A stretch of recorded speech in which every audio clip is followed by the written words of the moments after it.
40 வருஷத்துக்கு முன்னாடி வெறும் 1500 ரூபாய்க்கு வாங்கின இந்த மோட்டாரின் பம்பையும் வாடிக்கையாளர் இப்ப எடுத்துட்டு வந்து எப்படியாவது சரி பண்ணுங்க தம்பி அப்படின்னு சொல்ல, நம்மளுமே அந்த மோட்டார் பம்பெல்லாம் போய் பார்க்க, உள்ள இருக்கக்கூடிய போல்ட் நட்டெல்லாம் செரிச்சு இத்து போய் கொட்ட, அதை எப்படியாவது உடையாம கழட்ட நம்மளுமே ரொம்ப முயற்சி பண்ணுங்க.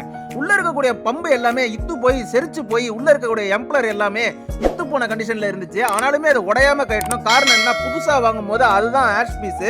இப்ப மாயவரம் பிரசன்ன ஏஜென்சில புதுசா இருக்கக்கூடிய எம்ப்ளர், ஷாஃப்ட் புஷ், போல்ட் நட்டு எல்லாத்தையும் வாங்கிக்கிட்டு வெறித்தனமா வந்து அசம்பிளி பண்ண ஆரம்பிச்சிட்டோம். உள்ள இருக்கக்கூடிய அந்த புஷ்ஷ சைஸ் எல்லாம் பாத்தீங்கன்னா கொஞ்சம் கூட தான் கிடைச்சிச்சு. அதை எல்லாமே நம்ம வந்து லேத்துல கடைஞ்சிட்டு அப்படியே இறுக்கி ரீமர் போட்டு கையோட எல்லாத்தையும் வேலையை முடிச்சிட்டோம். வாடிக்கையாளருக்கு ரொம்ப பிடிச்சி போச்சுங்க. கடைசியா அவர் என்ன சொன்னாருன்னா, பெயிண்ட் அடிச்சு கொடுத்துருங்க தம்பி அப்படின்னு சொல்ல, நம்மளுமே லாஸ்டா பெயிண்டையும் அடிச்சு பக்காவா முடிக்க போறோம். என்னுடைய வேலைகள் உங்களுக்கு உண்மையாவே பிடிச்சிருந்தா இந்த வீடியோக்கு ஒரு லைக் கொடுத்துட்டு அப்படியே சப்ஸ்கிரைப் பண்ணிடுங்க.